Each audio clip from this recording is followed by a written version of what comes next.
9-may barchangizni xotira va qadrlash kuni bilan chin qalbimdan tabriklayman. Sherzarda zamonlar o'tdilar qator.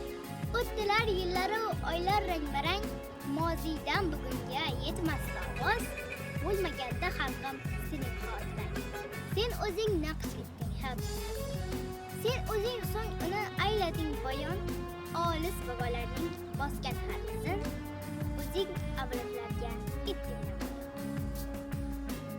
Olisdagi mahmadona ey eski olchoq, menga qadam tashlamoqni o'rgatmagin sen. O'zingga boq, keyin mayli og'arangni qoq, menga qanday yashamoqni o'rgatmagin sen.